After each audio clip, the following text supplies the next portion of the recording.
Battle through the heavens के last episode में हमने देखा था कि सियावियान, जुन और बाकी लेडीज मिलके सेकंड तियानजोन से लड़ रहे थे और एंड में वहां एंट्री होती है मास्टर याव लाओ और एल्डर टोंग जुआन की। इसके बाद सभी फ्रैक्शंस वापस लौटने लगे थे।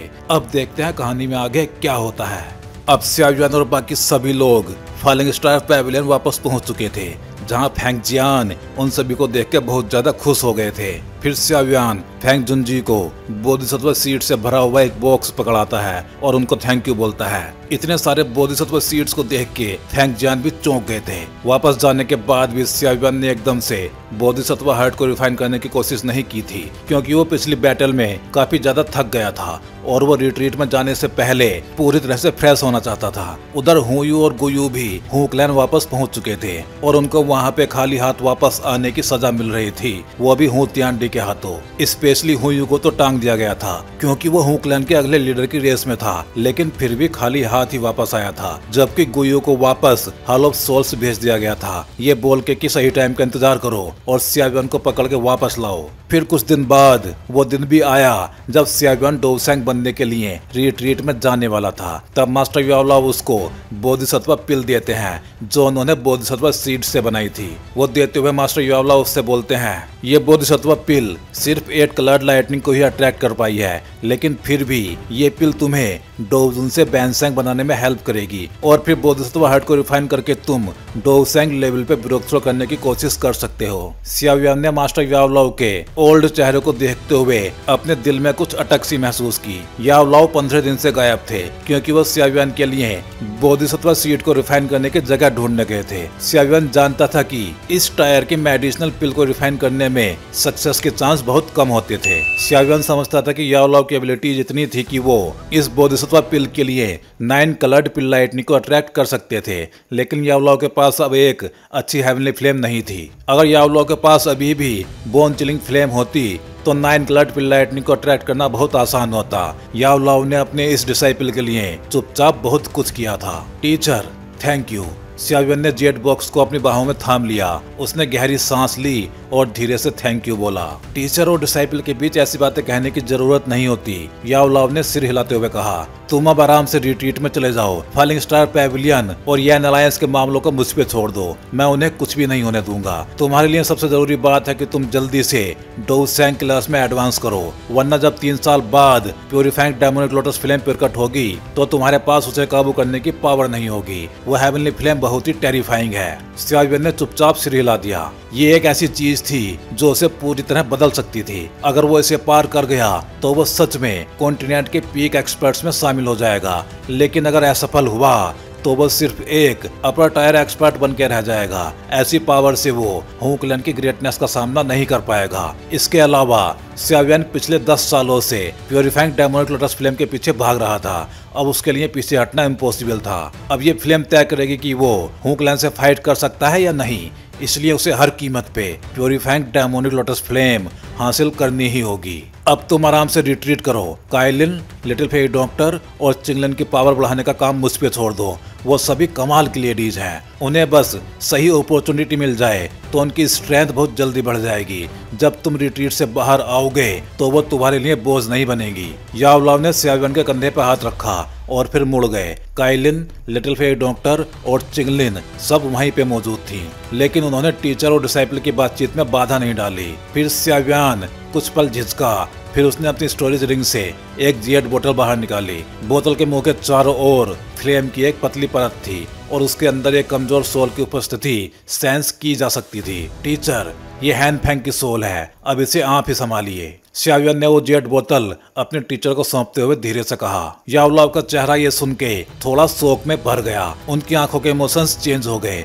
जब उन्होंने उस जेट बोतल की ओर देखा, उनकी आंखों में हल्का दर्द छलक रहा था। जो भी हुआ हो, उन्होंने कभी हैन फेंग को अपने बेटे की तरह माना था, लेकिन हैन फेंग के धोखे ने, जिसने अपने ही टीचर के खिलाफ साजिश की, उसे, जिसे पहले ही अपने क्लैन से निकाला जा चुका था, दोबारा गहरा घाव दिया। धोखे का दर्द शरीर खोने के दर्द से कई गुना ज्यादा भयानक था। याओलाओ का सूखा हुआ हाथ हल्का कांपा। जब उन्होंने जेट बोतल को लिया, वो कुछ नहीं बोले, बस धीरे से सिर हिला दिया। अब उस जेट बोतल का ढक्कन खोल दिया गया था और उसमें से हैन फेंग की सोल बाहर आ गई थी। लेकिन अपने सामने मास्टर यावलाओ को देख के भी उसका ईविल नेचर बदला नहीं था, बल्कि उसने तो यावलाओ पे अटैक भी कर दिया था। लेकिन अब यावलाओ कोई नॉर्मल इंसान तो थे नहीं। एक बैनसेंग के सामने हैन फेंग अब कुछ भी नहीं कर सकता था और मास्टर यावलाओ ने बहुत जल्दी उसकी सोल को मसल दिया था और हमेशा के लिए उसकी कहानी खत्म करते हुए वो बोलते हैं, अब मेरा सिर्फ एक ही डिसाइपल है, स्याव्यान। ये सुन के स्याव्यान अपने घुटनों के बल नीचे झुक गया। उसने 2 बार नोटो किया और फिर गहरी आवाज में बोला, टीचर ने मुझे सिखाया है और मुझे गढ़ा है। आप मेरे टीचर ही नहीं बल्कि मेरे लिए पिता के समान हैं। ये डिसाइपल अपने टीचर के लिए हर उस इंसल्ट और दर्द का बदला लेगा जो आपने सहा है। स्याव्यान को अचानक नोटो करते देख यावलाओ चौंक गए। वो जल्दी से आगे बढ़े और उसे उठाने की कोशिश की, लेकिन इससे पहले कि वो स्याव्यान को संभाल पाते, काइलिन भी जियाओ जियाओ को अपनी बाहों में लेके चुपचाप स्याव्यान के बगल में घुटनों पे बैठ गई। वो स्याव्यान की वाइफ थी और स्याव्यान यावलाओ को अपने पिता के जैसा मानता था, तो वो भी स्वाभाविक रूप से उन्हें वैसा ही मानती थी। उसका स्वभाव भले ही ठंडा और जिद्दी था, लेकिन वो जानती थी कि कुछ समय पे अपने हस्बैंड की बात माननी चाहिए। यू लिटिल फेलो, यावलाओ ने बेबस होकर सिर हिलाया। उनकी आंखें नम हो गई थी। उनके चेहरे की उदासी थोड़ी फीकी पड़ गई। इस पल में उन्हें एहसास हुआ कि हेवन ने उन्हें पूरी तरह नहीं छोड़ा। शायद वो एक बार अंधे हो गए थे, लेकिन दूसरी बार नहीं। वो इस डिसाइपल के लिए अपनी पूरी जिंदगी भी छोड़ सकते थे। ग्रैंड टीचर, जियाओ ने अपनी ब्लैक जैम जैसी आंखें फैलाई और यावलाओ की ओर देखा। उसकी मीठी आवाज सुन के सभी के चेहरों पे मुस्कान आ गई। हाँ जियाओ। यावलाओ का चेहरा अचानक खुशी से भर गया जब उन्होंने ये शब्द सुने। उन्होंने जल्दी से जियाओ को काइलिन की बाहों से उठा के गले से लगा लिया। फिर उन्होंने स्याव्यान और काइलिन की ओर देखा और हंसते हुए बोले, जल्दी उठो, ये मेरी बूढ़ी हड्डियां बस कुछ इमोशंस में बह गई थी। तुम दोनों अब काफी बड़े हो चुके हो, तो क्या तुम सोचते हो कि अब मैं सुसाइड कर लूंगा? स्याव्यान मुस्कुरा दिया इन शब्दों को सुन के। वो खड़ा हुआ और काइलिन को भी उठाया। अपने हाथ में जेट बॉक्स थामे उसने सिर घुमा के पहाड़ के भीतर छिपे एक बड़े स्टोन रूम की ओर देखा और बोला, अब टाइम आ गया है, मुझे अंदर जाना चाहिए। पता नहीं ये रिट्रीट कितने टाइम तक चलेगा, पर मुझे लगता है कि ये काफी लंबा होगा। इस दौरान तुम सब लोग टीचर की बात मानना। ठीक है, समझ गए। काइलिन, लिटिल फेक डॉक्टर और बाकी सब ने स्याव्यान की बात सुन के हल्के से सिर हिलाया। Teacher take care.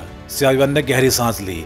यावलाओ की ओर मुंह करके दोनों हाथ जोड़ के गंभीरता से कहा। फिर वो बिना देर किए जेट बॉक्स थामे मुड़ा और सबकी आंखों के सामने उस भारी स्टोन डोर से होके अंदर चला गया। जैसे ही स्याव्यान अंदर गया, वो विशाल स्टोन डोर धीरे धीरे बंद हो गया। सभी लोग चुपचाप उस विशाल दरवाजे को देखते रहे। उनके मन में एक ही सवाल था, क्या स्याव्यान का ये रिट्रीट बहुत लंबा चलेगा? चलो, अब हम सब बस इंतजार ही कर सकते हैं कि वो सफलतापूर्वक डोवसेंग बन जाए। यावलाओ ने धीरे से आह भरी। फिर उन्होंने हाथ हिलाया, जियाओ को गोद में लिया और धीरे धीरे वहां से चले गए। काइलिन और बाकी सभी भी तुरंत उनके पीछे चल पड़े। लेकिन किसी ने नहीं सोचा था कि ये रिट्रीट पूरे 2 साल तक चलेगा। 2 साल कोई छोटा टाइम नहीं था, लेकिन किसी ने नहीं सोचा था कि स्याव्यान का रिट्रीट इतना लंबा चलेगा। यावलाओ और बाकी सबके अनुमान के अनुसार स्याव्यान के लिए डोवसेंग क्लास में ब्रेक थ्रो करना मुश्किल नहीं होना चाहिए था, क्योंकि उसके पास बोधिसत्व हर्ट और बोधिसत्व पिल दोनों की हेल्प थी। इसी बात से पता लगता है कि बोधिसत्व हर्ट कितना ज्यादा पावरफुल था। लेकिन ये तुरंत किसी को सेंग क्लास में नहीं ले जा सकता। लेकिन स्याव्यान, जो पहले ही 9 चेंज पीक डोवजुन था, उसे ज्यादा से ज्यादा 1 साल में अपना रिट्रीट पूरा कर लेना चाहिए था। लेकिन रियलिटी सबकी उम्मीदों से मेल नहीं खाई। टाइम धीरे धीरे बीतता गया, जबकि सब इंतजार करते रहे। उस दरवाजे के आसपास का इलाका अब फॉलिंग स्टार पैविलियन के लिए एक फॉरबिडन ग्राउंड बन चुका था। पिछले 1 साल में कुछ ही लोगों को वहां आने की अनुमति थी, यहाँ तक कि कुछ गेस्ट एल्डर्स को भी वहां एंट्री से रोका गया था। 1 साल बीत जाने के बाद सभी ने अपने दिल की बेचैनी को दबा लिया। एडवांसिंग के मामले में चिंता करने का कोई फायदा नहीं था। खुशकिस्मती से सबसे सुकून देने वाली बात यह थी कि यावलाओ पहाड़ के आर पार से एक बेहद हल्की लेकिन स्टेबल ओरा महसूस कर सकते थे, और वो ओरा बहुत कम था लेकिन कमजोर नहीं, बल्कि ऐसा लग रहा था जैसे वो ट्रांसफॉर्मेशन स्टेट में हो। वो इस टाइम स्याव्यान को परेशान नहीं कर सकते थे, इसलिए सब चुपचाप और असहाय होकर इंतजार करते रहे। जब स्याव्यान अपने रिट्रीट में था, तब सेंट्रल प्लेन में बड़ी हलचल मच गई थी, लेकिन हॉल ऑफ सोल्स का रिवेंज अभी तक नहीं आया था। इसलिए फॉलिंग स्टार पैविलियन ने बचे हुए टाइम का पूरा उपयोग किया ताकि यावलाओ और फेंग जुनजी की लीडरशिप में और भी पावरफुल हो सके। उनके नाम सुन के फॉलिंग स्टार पैविलियन से कई एक्सपर्ट्स जुड़ गए, खासकर तब जब ये खबर फैले कि याओ लाओ बोधिसत्व पिल रिफाइन कर सकते हैं। कई एलाइट पीक डोजुन जो आमतौर पर बहुत लो प्रोफाइल रखते थे, वो भी इस टेम्पटेशन को रोक नहीं पाए और सीक्रेटली फॉलिंग स्टार पैविलियन के गेस्ट एल्डर बन गए। इसी वजह से फॉलिंग स्टार पैविलियन की पावर निसंदेह बहुत ज्यादा बढ़ गई। अब वो सेंट्रल प्लेन्स की एक पावरफुल ताकत बन चुका था, जो प्रोफाउंड स्काई सेक्ट जैसी पुरानी शक्ति से भी कम नहीं था। हालांकि जैसे जैसे फॉलिंग स्टार पैविलियन की पावर और प्रतिष्ठा बढ़ी, प्रोफाउंड स्काई सेक्ट जिसका शाओयुआन और पैविलियन से पुराना झगड़ा था, अब शांत नहीं बैठ सका। पहले फॉलिंग स्टार पैविलियन का इलाका बहुत छोटा था, इसलिए दोनों के बीच बहुत टकराव नहीं हुआ करता था। लेकिन अब जब पैविलियन का एरिया बढ़ के प्रोफाउंड स्काई सेक्ट से टकराने लगा, तो संघर्ष तो होना ही था। एक तरफ था पुराना फ्रैक्शन और दूसरी तरफ एक उभरता हुआ नया फैक्शन। दोनों के बीच की क्लैश वाकई खतरनाक होने वाली थी। दोनों पक्षों ने एक टाइम तक लड़ाई करने के बाद अपनी अपनी विक्ट्रीज और डिफीट्स का अनुभव किया। कोई भी पक्ष दूसरे को पूरी तरह हरा नहीं सका था, लेकिन ये सिचुएशन ज्यादा देर तक नहीं चली और जल्दी ही इसमें चेंज आ गया। प्रोफाउंड स्काई सेक्ट ने घोषणा की कि वो ice river valley, wind lightning pavilion और सेंट्रल प्लेन्स के कुछ और सेक्ट्स के साथ एक अलायंस बनाएगा। उन्होंने बताया कि इस अलायंस का नाम होगा प्रोफाउंड रिवर अलायंस। इस अलायंस ने निसंदेह प्रोफाउंड स्काई सेक्ट की पावर को बढ़ा दिया। इस अलायंस ने फॉलिंग स्टार पैविलियन को अचानक चौंका दिया था, लेकिन याओ लाओ और बाकी लोग घबराए नहीं। फॉलिंग स्टार पैविलियन बहुत तेजी से एक्सपेंड हुआ था। हालांकि उसके प्रभाव वाला एरिया बहुत बड़ा था, लेकिन वो कुछ हद तक सुपरफिशियल था।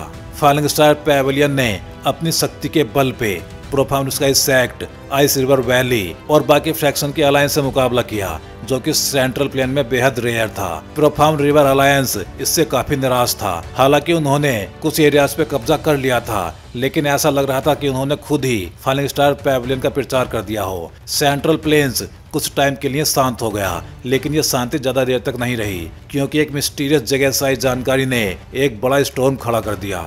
इस न्यूज का मुख्य पात्र था 8 एंशिएंट क्लैंस में से एक लिंग क्लैन। जब शाओयुआन हेवनली टॉम से बाहर आया था, तब उसे पता चला था कि लिंग क्लैन का रेल्म अचानक बंद हो गया था। हालांकि उस समय यह खबर केवल कुछ बड़ी फ्रैक्शंस को ही पता थी और कोई नहीं जानता था कि असल में हुआ क्या था, इसलिए उस टाइम ये न्यूज ज्यादा नहीं फैली। लेकिन कुछ टाइम पहले कुछ एक्सपर्ट्स ने पाया कि लिंग क्लैन का रेल्म फिर से खुल गया है। जब ये एक्सपर्ट्स उसमें गए और जांच की, तो उन्होंने पाया कि पूरा लिंग रेल्म ही पूरी तरह से एम्प्टी था। वहाँ एक भी इंसान नहीं था, यहाँ तक कि लिंग क्लैन के एंसेस्टर भी पूरी तरह गायब थे। वो एक्सपर्ट्स उस रेल में खड़े रह गए। वहाँ लाइफ का कोई भी निशान नहीं था। उनके पैरों से सिर तक ठंडी लहर दौड़ गई। यह घटना बहुत मिस्टीरियस थी। उस रेल्म में मिलियंस ऑफ पीपल रहते थे, तो इतने लोग हवा में कैसे गायब हो सकते हैं? जब ये खबर बाकी एंशिएंट क्लैंस के कानों तक पहुंची, तो पूरे सेंट्रल प्लेन्स में हड़कंप मच गया। हर क्लैन ने अपने कुछ पावरफुल योद्धा लिंग रेल्म में भेजे,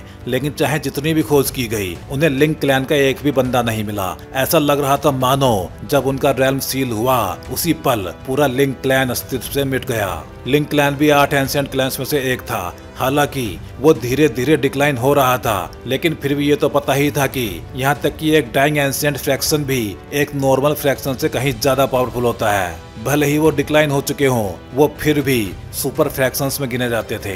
यहाँ तक कि अगर किसी ने उनका पूरा क्लैन मार भी दिया हो, तो भी गू क्लैन जैसी ताकतवर फ्रैक्शन के लिए बिना किसी को पता चले ऐसा करना लगभग इम्पॉसिबल था। जो भी हुआ हो, लिंग क्लैन के गायब होने की ये घटना पूरे सेंट्रल प्लेन्स में एक बड़ा स्टॉर्म बन गई। जब बाहरी दुनिया ये सोचकर उलझन में थी कि क्या हुआ, तो अंदर ही अंदर एंशिएंट क्लैंस के बीच इस विषय पे बड़ा डिसएग्रीमेंट पैदा हो गया। ये क्लैंस एक दूसरे को बहुत अच्छी तरह से जानते थे, लेकिन वो एक दूसरे के एलीज नहीं थे। वो आधे एनिमीज और आधे फ्रेंड्स जैसे थे। आखिरकार जब वो सभी पावरफुल थे, उन्होंने एक दूसरे पे अटैक भी किया था, इसलिए उन्हें कभी भी यूनाइटेड नहीं कहा जा सकता था। जब बाहरी लोग उलझन में थे, इन सभी क्लैंस ने अपने अपने अनुमान लगाने शुरू कर दिए। बहुत टाइम पहले 8 एंशिएंट क्लैंस के बीच एक बड़ा युद्ध हुआ था, और उस युद्ध का कारण था तो उसी एंशिएंट गॉड जेड, वो चीज जो आखिरी एलाइट डोवडी द्वारा छोड़ी गई थी, जिसके बारे में ये रूमर था कि उसमें डोवडी क्लास तक पहुंचने का सीक्रेट छिपा है। कभी एक टाइम था जब 8 एंशिएंट क्लैंस ने इसी सीक्रेट के लिए आपस में युद्ध किया था। आखिरकार वो कंप्लीट टोल्सी एंशिएंट गोड जेड 8 टुकड़ों में बांट दिया गया था। दूसरे शब्दों में कहें तो जो भी व्यक्ति टोल्सी एंशिएंट गोड जेड छोड़ी हुई चीज को पाना चाहता था तो उसे वो 8 जेड के टुकड़े इकट्ठे करने पड़ते। हर क्लैन उस एंशिएंट जेड को अपनी जान से भी ज्यादा जरूरी मानता था। वो किसी भी हाल में उसे बिना वजह नहीं देते। इसलिए कुछ लोगों ने गैस किया कि लिंक क्लैन के गायब होने की घटना शायद बाकी एंशिएंट क्लैन से जुड़ी है। उनका लक्ष्य था लिंक क्लैन के हाथों में मौजूद टोल्सी एंशिएंट गोड जेड को हासिल करना। लेकिन जैसे ही ये बात सामने आई, नए डाउट्स उठने लगे। हालांकि लिंक क्लैन डिक्लाइन हो रहा था, लेकिन उसकी फाउंडेशन अभी भी पूरी तरह खत्म नहीं हुई थी। 6 बचे हुए एंशिएंट क्लैन में से शायद केवल 2 क्लैन्स के पास इतनी पावर थी कि वो पूरे लिंक क्लैन को बिना किसी को पता चले मिटा सकते थे, और वो थे गू क्लैन और हू क्लैन। ऊपर से देखे तो गू क्लैन इन 6 एंशिएंट क्लैन्स में सबसे ज्यादा पावरफुल था और उनकी पावर पे किसी को भी शक नहीं था। अगर बात करें हू क्लैन की तो ये क्लैन 8 एंशिएंट क्लैन्स में से सबसे पुरानी हिस्ट्री वाला माना जाता है। ये क्लैन एंशिएंट टाइम से अस्तित्व में है। आमतौर पे ये क्लैन बेहद मिस्टीरियस रहता है, यहाँ तक कि दूसरे एंशिएंट क्लैन्स भी ये दावा नहीं कर सकते कि वो इसकी असली पावर को समझ पाए हैं। हालांकि हू क्लैन ने पुराने युद्धों में कभी खुद को सबसे पावरफुल के रूप में घोषित नहीं किया, लेकिन जो भी लोग उन घटनाओं को ध्यान से याद करते हैं उन्हें पता चलेगा कि हू क्लैन कभी भी हार की स्थिति में आया ही नहीं था। वो ना तो पूरी तरह जीतते थे और ना हारते थे, और ये अपने आप में काफी डरावनी बात थी। हालांकि गू क्लैन जैसे ताकतवर क्लैन के दिल में भी इस मिस्टीरियस क्लैन के लिए एक हेल्दी फियर बना रहता था। इसलिए गू क्लैन और हू क्लैन ही लिंक क्लैन के गायब होने के सबसे बड़े सस्पेक्ट्स माने जा रहे थे। गू क्लैन इस अचानक आए शक से काफी परेशान था, लेकिन वो भी ये समझते थे कि ये मामला कितना गंभीर है। उनका कोई भी गलत कदम बेवजह शक को और ज्यादा बढ़ा सकता था, इसलिए उन्होंने चुप रहने का रास्ता चुना।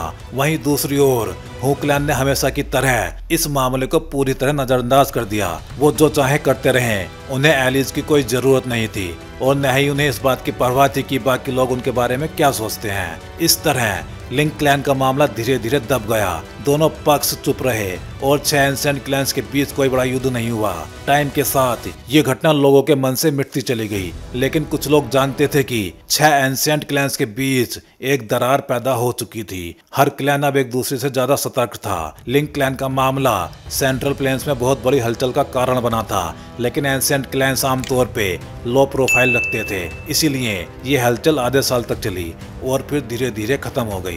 जैसे जैसे सेंट्रल प्लेन्स में अलग अलग दिलचस्प घटनाएं होती रहीं, एक सीजन दूसरे में बदलता गया। अब सियावियन के रिट्रीट को लगभग 2 साल हो चुके थे। इन 2 सालों के दौरान जिस गहरे माउंटेन में सियावियन ने रिट्रीट लिया था, वहां से अभी तक कोई एक्टिविटी दिखाई नहीं दी थी। जंगली घास ने बड़े पत्थर के दरवाजे को पूरी तरह ढक लिया था। इन 2 सालों में फॉलिंग स्टार पैविलियन के यंग डिसाइपल्स अब सीनियर डिसाइपल्स बन चुके थे। एक नई जनरेशन ने पैविलियन में प्रवेश किया, जिसने इस फैक्शन में नई एनर्जी और फ्रेश ब्लड ला दी। सियावियन के 2 साल के शांत रिट्रीट के बाद कुछ गेस्ट एल्डर्स के मन में निराशा आने लगी। पहाड़ों की गहराई बहुत ही शांत थी। नॉर्मल तौर पे डोउसेंग क्लास में ब्रेक थ्रो एक धरती हिला देने वाली घटना होती है। ऐसा ब्रेक थ्रो आसमान में एक अननेचुरल फिनोमेना पैदा करता है, लेकिन सियावियन के रिट्रीट के बाद से आसमान में जरा भी अजीब बदलाव नहीं दिखा। यावलॉव की तेज नजरें इन एल्डर्स के मन की बात आसानी से समझ गई, लेकिन उन्होंने कुछ कहा नहीं। वो हमेशा सियावियन पे एब्सोल्यूट ट्रस्ट रखते थे। जब वो हॉल ऑफ सोल्स द्वारा पकड़े गए थे,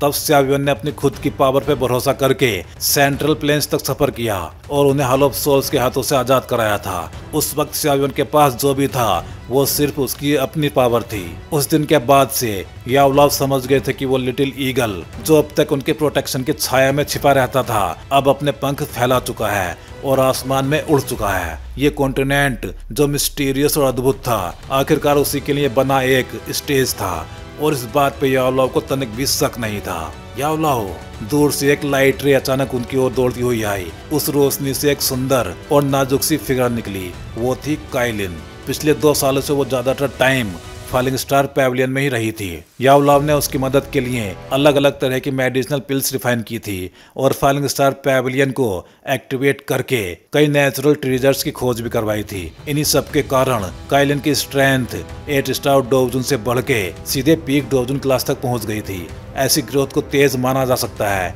क्योंकि एक 7 क्लॉड हेवन स्वेलोइंग पाइथन होने के नाते काइलिन की बॉडी स्यावियन के शरीर से कहीं ज्यादा मजबूत थी। उसे बस पर्याप्त एनर्जी की आवश्यकता थी, तब उसकी स्ट्रेंथ बढ़ने की गति कभी धीमी नहीं पड़ती। एंशिएंट टाइम से ही 7 क्लॉड हेवन स्वेलोइंग पाइथन एक बहुत ज्यादा पावरफुल बीइंग रहा है, इसलिए टैलेंट के मामले में काइलिन को स्यावियन के हार्ड वर्क पे स्पष्ट बढ़त थी। क्या बात है, याओलाओ ने मुड़ के पूछा जब उन्होंने काइलिन को देखा। काइलिन की सुंदर आंखें दूर स्थित पत्थर के दरवाजे पे टिकी थी। उसकी नजरें थोड़ी निराश हो गईं। फिर उसने एक ब्लड रेड कार्ड निकाला और बोली, ये कार्ड प्रोफाउंड रिवर अलायंस की तरफ से भेजा गया है। क्या है इसमें? याओलाओ ने भौहें सिकोड़ ली, कार्ड लिया और उसे खोला। अंदर 3 बड़े गहरे लाल अक्षर थे, डिक्लेरेशन ऑफ वॉर। ये सब देखकर याओलाओ के चेहरे पे भी एक ठंडी मुस्कान उभर आई। 15 दिन बाद हमारा profound river alliance falling star pavilion पहुंचेगा। वहां युद्ध होगा और देखा जाएगा कि असली पावरफुल फ्रैक्शन कौन सा है। जो जीतेगा सब कुछ उसी का होगा। तो वो खुद हमारे फॉलिंग स्टार पैवेलियन में लड़ाई के लिए आ रहे हैं। याओलाओ की आंखें सिकुड़ गई और उन्होंने ठंडी हंसी हंसी। कितनी अहंकारी बात है। लगता है वो ओल्ड डेविल त्यान मिंग अब खुद को रोक नहीं पा रहा। काइलिन ने गंभीर स्वर में कहा, प्रोफाउंड रिवर अलायंस पिछले 1 साल से चुप था। अब अचानक से उन्होंने युद्ध की चुनौती भेजी है। वो भी हमारे पैवेलियन आने की योजना बना रहे हैं। लगता है इस बार वो अपने आप में काफी ज्यादा कॉन्फिडेंट है। हमें सावधान रहना होगा। याओलाओ ने हल्का सा सिर हिलाया। उन्हें भली भांति पता था कि पिछले साल के युद्ध के बाद प्रोफाउंड रिवर अलायंस ने कोई बड़ा हमला नहीं किया था, लेकिन इसका कारण ये नहीं था कि वो डर गए थे, बल्कि वो फॉलिंग स्टार पैवेलियन को ज्यादा मजबूर नहीं करना चाहते थे, क्योंकि याओलाओ की बैंसेंग पावर उन सबके सामने थी। अगर कोई फॉलिंग स्टार पैवेलियन को हराना चाहता था तो उसे पहले याओलाओ को हराना पड़ता, लेकिन एक बैंसेंग, वो भी एक हाई लेवल बैंसेंग को मारना आसान नहीं था। इसके लिए प्रोफाउंड रिवर अलायंस को कम से कम 2 पावरफुल बैंसेंग की जरूरत थी। यहाँ तक कि प्रोफाउंड स्काई सेक्ट जैसी पावरफुल सेक्ट भी 2 बैंसेंग नहीं जुटा सकती थी। उनके पास बस एक ग्रैंड एल्डर था जो बैंसेंग क्लास में पहुंचा था, लेकिन वो बूढ़ा बैंसेंग डेमन कई सालों से गायब था। इसी पावर की कमी की वजह से प्रोफाउंड रिवर अलायंस ने पूरे 1 साल में सिर्फ कुछ छोटे मोटे संघर्ष किए और हल्का फायदा उठाया। अब जबकि उन्होंने खुली बैटल चैलेंज भेजी है और वो भी फॉलिंग स्टार पैवेलियन हेडक्वार्टर को युद्ध स्थल घोषित किया है, तो कोई भी ये नहीं मान सकता कि इसमें कोई चाल नहीं है। याओलाओ ने गंभीर आवाज में कहा, मेरा ऑर्डर जारी करो। सभी एल्डर्स को बुलाया जाए जो किसी आवश्यक कार्य में व्यस्त नहीं है। इसके अलावा जो एल्डर्स शहरों की सुरक्षा कर रहे हैं उन्हें चेतावनी भेजो कि वो इस समय बेहद सावधान रहें। कहीं से भी प्रोफाउंड रिवर अलायंस अटैक कर सकता है। अब स्क्वायर पे खड़े लोग प्रोफाउंड रिवर अलायंस के एक्सपर्ट्स के आने का इंतजार कर रहे थे। याओलाओ अपने दोनों हाथों को पीठ के पीछे बांधे हुए स्क्वायर के बीचों बीच खड़े थे। उनकी आंखें शांत थी। उनके पीछे Kaelin, little fairy doctor, Chinglen और फॉलिंग स्टार पैवेलियन के कुछ गेस्ट एल्डर्स खड़े थे। याओलाओ ने अपना सिर हिलाया। वो कुछ कहने ही वाले थे कि तभी उनकी आंखें अचानक ठंडी हो गई। उन्होंने स्टार रेल के एंट्रेंस की ओर देखा और धीरे से बोले, वो आ गए हैं। याओलाओ की बात सुनते ही वहाँ मौजूद सबके दिल कस गए। सभी की नजरें स्टार रेल के एंट्रेंस पे टिक गई। वहाँ के स्पेस में धीरे धीरे एक बिग होल खुलने लगा। तुरंत ही एक डरावना ओरा उस रेल में इस तरह घुसा जैसे कोई भयंकर दैत्य वहाँ पे आ रहा हो। उसी समय एक फेंट लाप जो अंधेरी की ठंडक से भरी हुई थी, बिजली की तरह पूरे स्टार रेल में गूंज उठी। याओ चैन, कई साल हो गए मिले हुए, कैसे हो तुम? तभी फॉलिंग स्टार पैवेलियन का एक एल्डर वहां जाता है, लेकिन तभी उस बिग होल से एक अटैक बाहर आता है और उस एल्डर को धूल में मिला देता है। फिर इस थंडर जैसी आवाज के साथ ही लोगों ने देखा कि स्पेशल क्रैक से एक बड़ी भीड़ अंदर घुस रही है। पलक झपकते ही वो कई रे ऑफ लाइट में बदल के स्क्वायर के ऊपर आसमान में प्रकट हो गए। जैसे ही ये भीड़ स्टार रेल में दाखिल हुई, फॉलिंग स्टार पैवेलियन के सभी एल्डर्स की बॉडी में डोजी धीरे धीरे सर्कुलेट होने लगी। उनकी आंखों में चिंता झलक रही थी। याओलाओ ने धीरे से सिर उठाया। उनकी नजर उस बड़ी भीड़ के सबसे आगे वाले स्थान पे पड़ी। वहाँ पे एक डार्क ग्रे रोब पहने इंसान खड़ा था। उस इंसान के लंबे ग्रे बाल थे और चेहरे पर ज्यादा झुर्रियां नहीं थी। अगर उसकी चमकीली नीली आंखों में झलक रहा पुराना ओरा नहीं होता तो कोई ये नहीं मानता कि वो सैकड़ों सालों से जीता हुआ ओल्ड डेमन है। ओल्ड डेमन त्यान मिंग, उम्मीद नहीं थी कि तुम अभी जिंदा हो। याओलाओ की नजर उस बंदे पे टिक गई और वो धीरे से मुस्कुराए। अब जब तुम्हारे जैसा इंसान जिसकी बस सोल ही बची थी रिवाइव हो सकते हो, तो भला मैं कैसे इतनी आसानी से मर सकता हूँ? वो बंदा शांत आवाज में हंसते हुए बोला। याओलाओ ने हल्के से अपनी पलकों को उठाया, लेकिन उन्होंने ओल्ड डेमन त्यान मिंग को नजरअंदाज कर दिया और अपनी नजर उस बड़े ग्रुप पे डाली जो उनके पीछे था। ये साफ था कि प्रोफाउंड रिवर अलायंस के सारे एक्सपर्ट्स आ चुके थे। वहाँ कम से कम 100 लोग मौजूद थे और उनमें से लगभग आधे डोजन क्लास के थे। ये लाइनअप वाकई डरावनी कही जा सकती थी, खासकर जब उनके साथ बैंसेंग लेवल का ओल्ड डेमन तियानमिंग भी मौजूद था। ये लाइनअप देखने में बेहद पावरफुल लग रही थी, लेकिन अगर कोई सोचे कि इन लोगों के दम पे फॉलिंग स्टार फैमिली को नष्ट किया जा सकता है तो वो गलत था। इन सालों में जो डेवलपमेंट हुआ था उसके बाद फॉलिंग स्टार पैविलियन में एक्सपर्ट्स की संख्या प्रोफाउंड रिवर अलायंस से भी किसी तरह कम नहीं थी। और सबसे जरूरी बात, याओलाओ खुद भी एक एलाइड बैंसेंग थे, ठीक उसी तरह जैसे वो ओल्ड तियानमिंग। तो भाई लोग, ये थी कहानी बैटल फॉर द हेवंस के एपिसोड 170 की। चलिए फिर जल्दी ही मिलते हैं अगले वीडियो में।